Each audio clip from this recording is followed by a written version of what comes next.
होशे की किताब 4 अध्याय कृपया मेरे साथ निकालिए।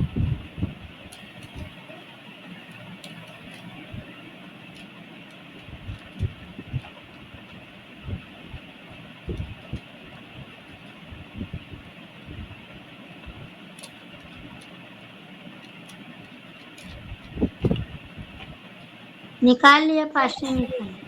भैया जी किसका बताया 4 अध्याय? होशे की किताब 4 अध्याय।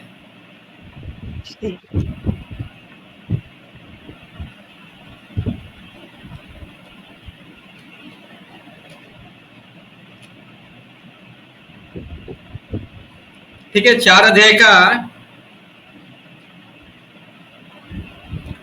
6 आयत को कोई पढ़िए।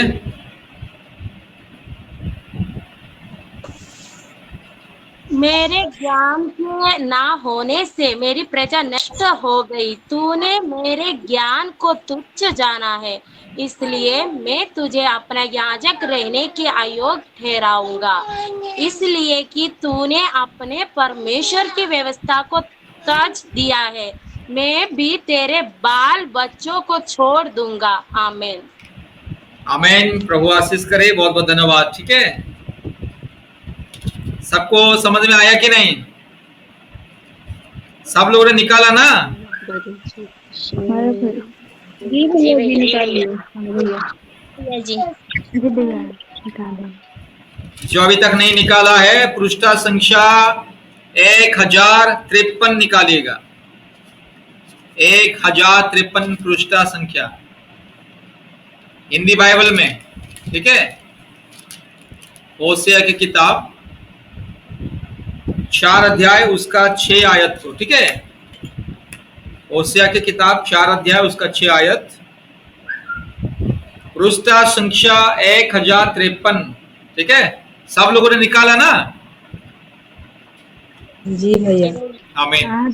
जरा सब लोग हालेलुया बोलिए तो 3 बार।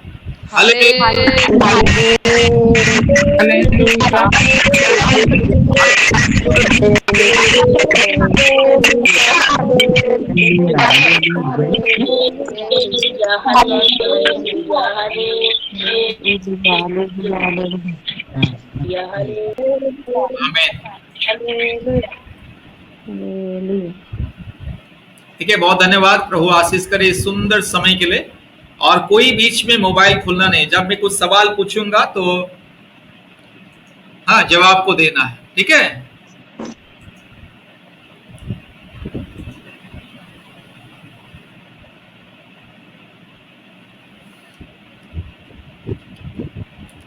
मैं पढ़ रहा हूं।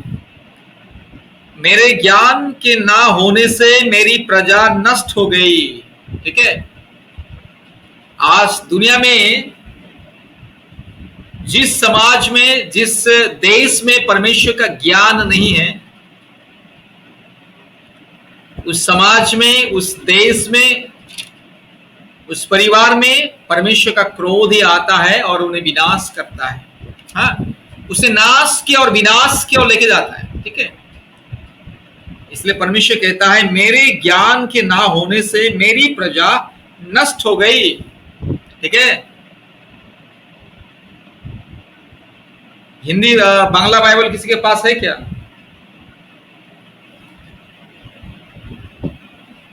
बंगाली?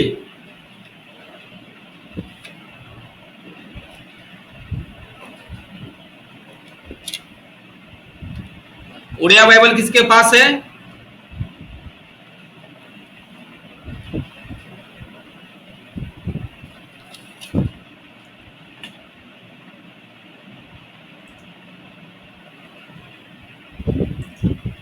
बंगाली बाइबल नहीं तो उड़िया बाइबल किसी के पास है क्या?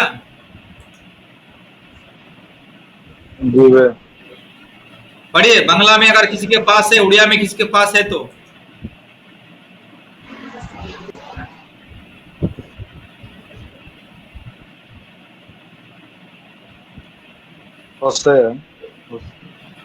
होशे 4 अध्याय 6 आयत।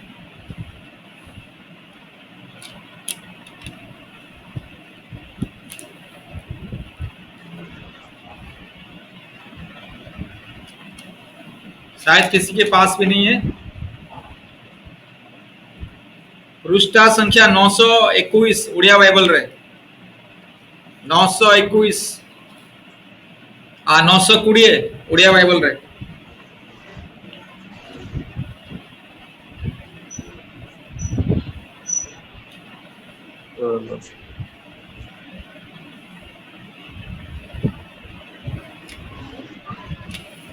ठीक है। परमेश्वर सबको आशीष करे।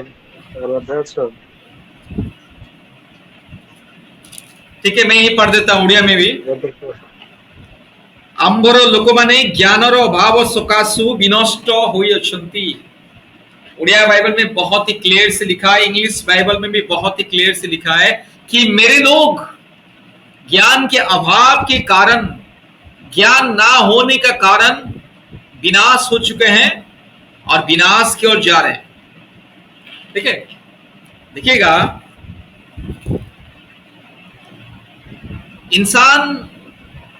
इंसान को जब सच्चा ज्ञान नहीं रहता है, परमेश्वर का ज्ञान नहीं रहता है, खुदा का ज्ञान नहीं रहता है, वास्तविक ज्ञान जब इंसान को नहीं रहता है, अर्थात शैतान जब इंसान का ज्ञान को चुरा लेता है, तो इंसान क्या करता है? अज्ञानता का काम करता है। ठीक है, जिसके पास ज्ञान नहीं है वो ज्ञान का काम करेगा क्या? बताइए तो। नहीं करेगा। अच्छा, नहीं करेगा। तो जिसके पास ज्ञान नहीं है, काम ही करेगा। जिसके पास ज्ञान नहीं है वो कैसा काम करेगा? बताइए। अज्ञानता का काम करेगा वो। आमीन। ठीक है, बाइबल के जमाने में भी इंसान के पास ज्ञान नहीं था, इसलिए इंसान अज्ञानता का काम कर रहा था। इसलिए परमेश्वर कहता है, हाँ, जो लोग अज्ञानता का काम करेंगे मैं उनके परिवार को भी भूल जाऊंगा, उनके बच्चों को भी मैं त्याग दूंगा करके। ठीक है, इसलिए जो देश, जो समाज में आज परमेश्वर का ज्ञान नहीं है, परमेश्वर भी उन लोगों को सबसे नीचे ठहराया है। हाँ, उन लोगों को दुनिया में सबसे आगे नहीं ठहराया है। उस देश को परमेश्वर ने आगे नहीं ठहराया है, उस देश को परमेश्वर ने पीछे ही रखा है, क्योंकि उस देश में परमेश्वर का ज्ञान नहीं है, उस समाज में परमेश्वर का ज्ञान नहीं, इसलिए वो समाज सबसे पीछे है। ठीक है, ज्ञान नहीं है। इंसान के पास जब ज्ञान नहीं रहता है तो अज्ञानता का काम करेगा ना। अभी देखिए, बहुत सारे परिवार में क्या होता है, पुरुष कूली मजदूर काम करता है। ठीक है, एक दिन में 400 रुपया कमाता है। सुबह से लेकर के, सुबह 10 बजे से लेकर के शाम 4 बजे, 5 बजे या 6 बजे तक धूप में कूली मजदूर काम करता है। लेकिन शाम को जब घर आते समय अगर दारू का अड्डा दिख गया तो उसमें से 100 रुपया या 200 रुपया दारू पी करके खत्म कर लेता है, घर में लेकर के आता है 200 रुपया। तो ऐसे परिवार में क्या उनके बच्चे अच्छे से पढ़ पाएंगे? ऐसे परिवार में क्या उनका स्त्री खुशी से रह पाएगी? ऐसे परिवार में क्या उनके बाल बच्चे अच्छे स्कूल में, कॉलेज में पढ़ पाएंगे? जो आदमी आधा कमाई दारू गांजा में खत्म कर देता है। तो इंसान दारू गांजा क्यों पीता है भाई? ज्ञान के अभाव के द्वारा। इंसान का जब बुद्धि भ्रष्ट होता है ना, वो दारू गांजा सब पीता है।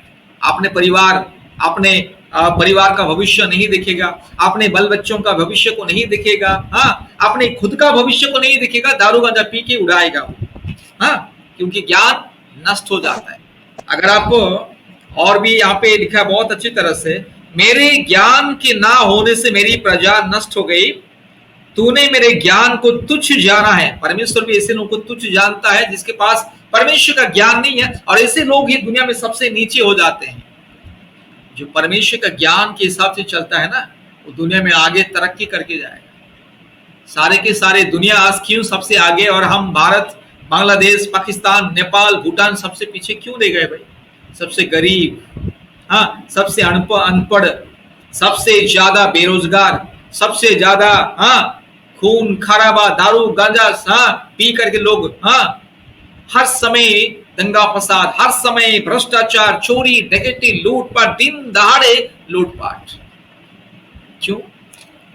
परमेश्वर का ज्ञान ना होने का परिणाम यही है। हाँ, ठीक है, विनाश ही विनाश, याद रखिएगा। ठीक है, और आगे क्या लिखा है देखिएगा, इसीलिए मैं तुझे अपना याजक रहने के अयोग्य ठहरा।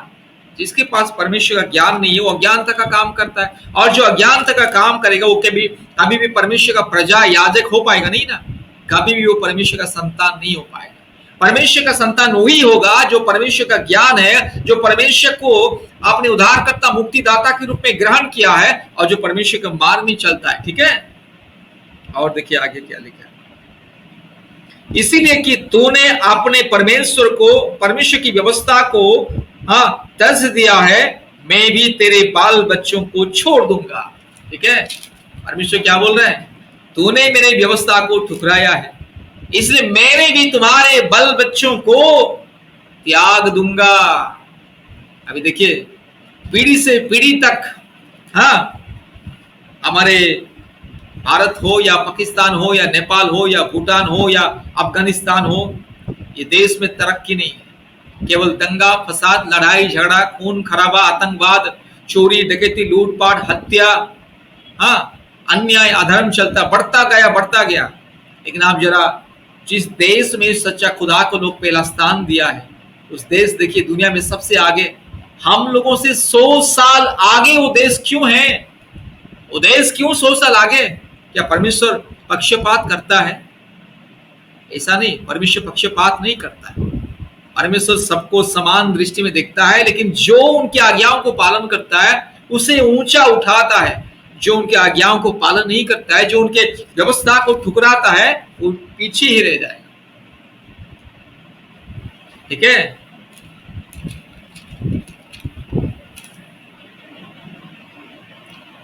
अभी एक तो एक मूवी आया है हमारे भारत देश में, फुले मूवी करके। ठीक है, कितने लोग सुने नाम फुले मूवी? अभी बहुत उसके बारे में बहुत न्यूज में पूरा वायरल चल रहा है। फुले, किसी को नहीं मालूम फुले के बारे में? अभी जो एक सिनेमा फुले सिनेमा आया है, मैंने नहीं देखा, लेकिन उसके बारे में न्यूज बहुत चल रहा है।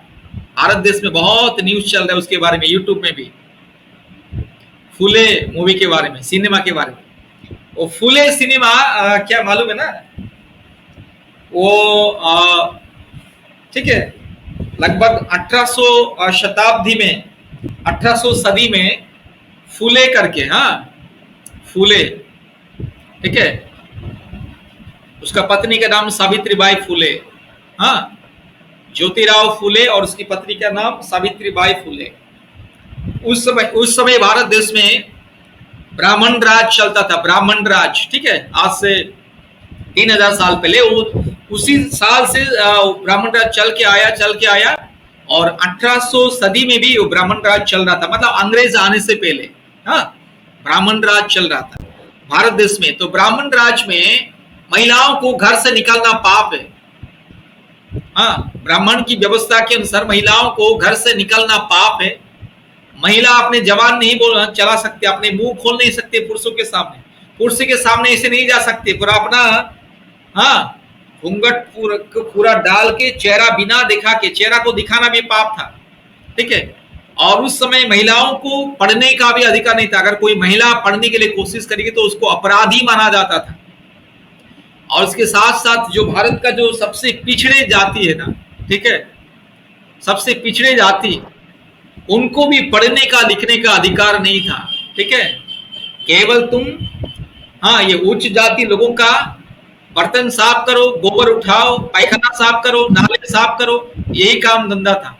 तुम केवल कूली मजदूर करो, खेती बाड़ी करो, और तुम केवल दासी बन के ही तुम्हें जीना है, तुम्हें पढ़ना नहीं लिखना नहीं, ऐसा व्यवस्था था। तो फुले और उसकी पत्नी सावित्रीबाई फुले क्या किया है कि भारत का जो सबसे पिछड़ा रह गया उनको समाज का मुख्य स्रोत में लेकर के आने के लिए उन लोगों ने दलितों को पाठ पढ़ाना शुरू कर दिया। जब दलितों को पाठ पढ़ाना शुरू कर दिया तो ब्राह्मण लोगों ने उनके ऊपर गोबर फेंकते थे, कीचड़ फेंकते थे, और वो पति पत्नी क्या किया, महिलाओं को पाठ पढ़ाना शुरू कर दिया। महिलाओं के लिए स्कूल, महिलाओं के लिए ट्यूशन सेंटर, पाठशाला खोला। तो सब लोगों ने उनको विरोध किया, फिर भी वो लोगों ने संघर्ष करके दलितों को पढ़ने के लिए लिखने के लिए हाँ अधिकार दिलाया, महिलाओं को पढ़ने लिखने के लिए अधिकार दिलाया, ठीक है। और उस समय भी सती दाह प्रथा भी थी। सती दाह प्रथा मतलब पति मर गया तो पत्नी को जिंदा कहाँ में डुबाना, पानी में या आग में? आग में जला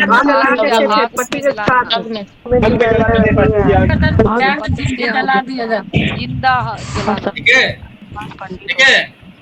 वो हाँ ब्राह्मण व्यवस्था में यही था कि सती दाह प्रथा, बाल्य विवाह, देवदासी प्रथा, ये सारे घिनौने प्रथा था। तो उन प्रथा के खिलाफ ये लोग जाकर के महिलाओं को दुनिया के सामने सबसे आगे बढ़ने के लिए दिया है। तो वही इतिहास अभी वो फिल्म में आया है फुले करके, तो उसको भी बहुत सारे लोग हाँ विरोध कर रहे हैं, उच्च जाति के लोग विरोध कर रहे हैं। भैया ये साउथ का है क्या? हाँ साउथ का मूवी है क्या? साउथ का नहीं है, हमारा नॉर्थ का है, हिंदी भाषा में है वो फिल्म, हिंदी भाषा में। हाँ अच्छा अच्छा उसका डायरेक्टर, उसका जो हीरो हीरोइन सब है नॉर्थ इंडिया का है, हाँ उत्तर भारत का है, साउथ। अच्छा अच्छा अच्छा अच्छा अच्छा। तो उसका भैया सबसे ज्यादा बदमाश पंडित ही होता है, इसलिए विरोध कर रहा है, और क्या हाँ, करेगा। हाँ, ठीक है। तो ये चल रहा है। मेरा कहने का मतलब है कि देखिए हमारे जो भारत के लोगों को ज्ञान नहीं था, इसीलिए आज पीछे रह गए हैं। ज्ञान, अगर इंसान जब तक ज्ञान का इस्तेमाल नहीं करेगा ना तब तक वो पीछे ही रहेगा।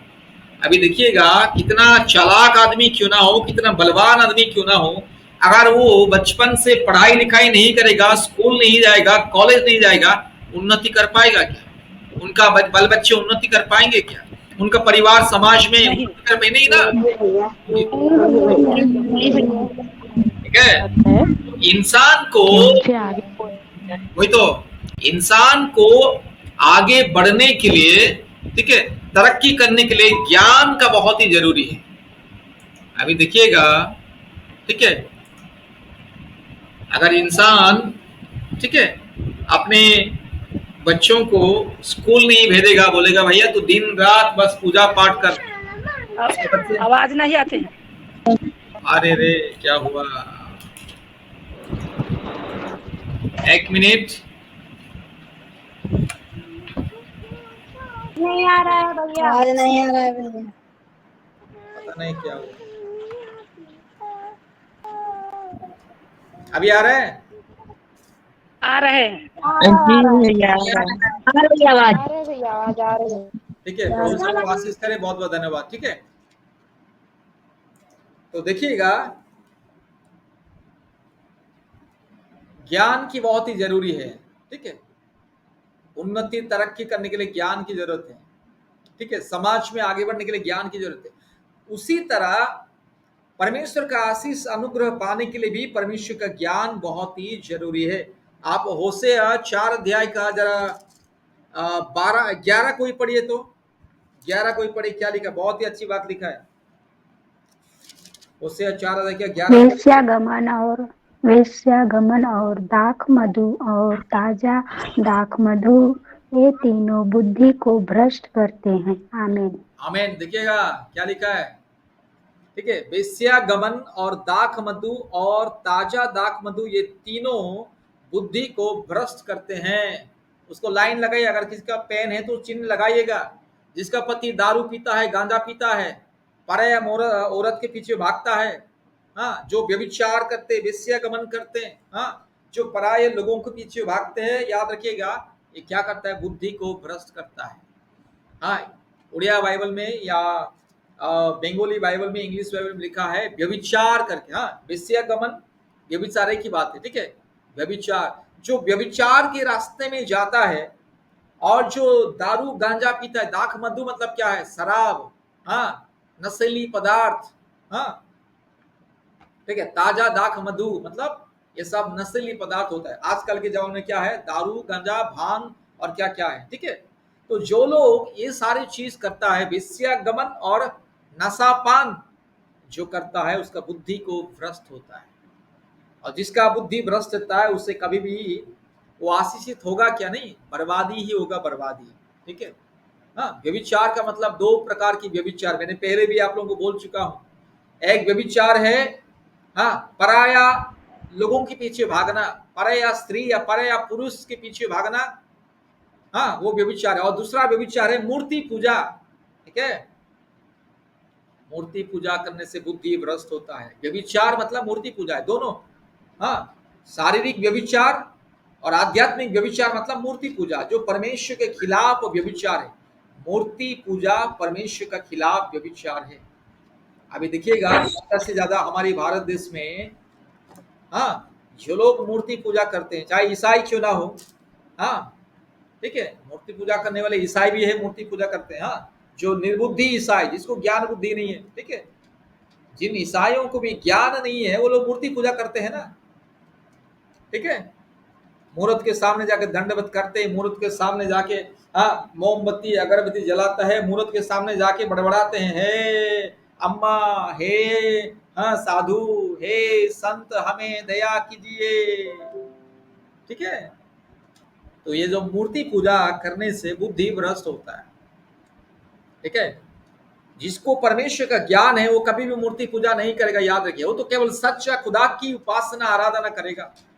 जिसको परमेश्वर का ज्ञान है, परमेश्वर ने जिसे सत बुद्धि और ज्ञान दिया है, वो कभी भी किसी मूर्ति के सामने दंडवत नहीं करेगा। वो केवल सच्चा खुदा के सामने घुटने में आएगा, प्रार्थना करेगा, उपवास करेगा, या केवल एकमात्र पिता पुत्र पवित्र आत्मा परमेश्वर की उपासना करेगा। लेकिन जिसका बुद्धि नहीं है, बुद्धि, हाँ, जो अपने बुद्धि खो दिया है, वो किसी भी मूर्त के सामने जाके दंडवत करेगा, किसी भी इंसान के सामने दंडवत करेगा, किसी भी पत्थर के सामने दंडवत करेगा, हाँ, किसी भी, ठीक है, पशु या पक्षी के सामने जाके दंडवत करेगा, ठीक है। इसलिए मेरे प्यारे भाइयों और बहनों, हमेशा याद रखिएगा, ठीक है, मूर्ति पूजा को परमेश्वर ना घृणा करता है। मूर्ति पूजा के द्वारा बुद्धि भ्रष्ट होता है, शराब दारू गांजा के द्वारा बुद्धि भ्रष्ट होता है, ठीक है। 5 का जरा 4 कोई पढ़िए तो, होशिया 5 का 4।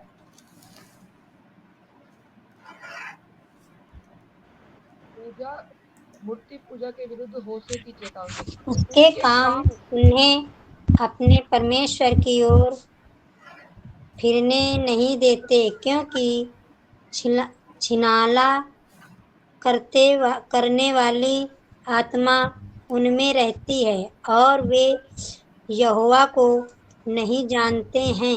आमीन आमीन आमीन आमीन आमीन। प्रभु आशीष करे। मैं फिर से पढ़ रहा हूँ, उनके काम उन्हें अपने परमेश्वर की ओर फिरने नहीं देते हैं।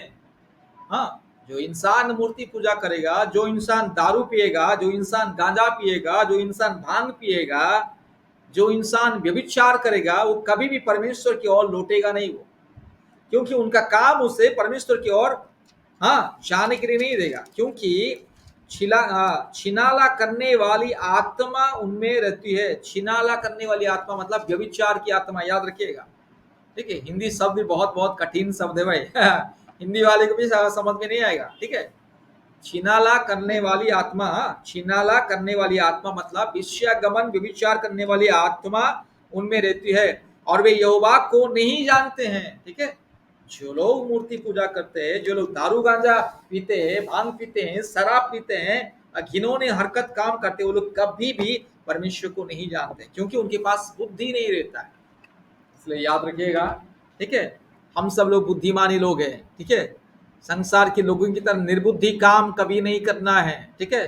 संसार के लोग जिनके पास परमेश्वर का ज्ञान नहीं है, बुद्धि नहीं है, दिमाग नहीं है, ठीक है, ऐसे लोगों की तरह घिनौने काम नहीं करना है। हम तो सच्चे खुदा के लोग हैं, परमेश्वर ने हमें सच्चा ज्ञान और बुद्धि दिया है, इसलिए हम सबको प्रेम करते हैं, सबके लिए प्रार्थना करते हैं, सबके साथ प्रेम शांति से रहते हैं और दिन रात, सुबह शाम, रात दिन परमेश्वर के ऊपर भरोसा करके रहते हैं।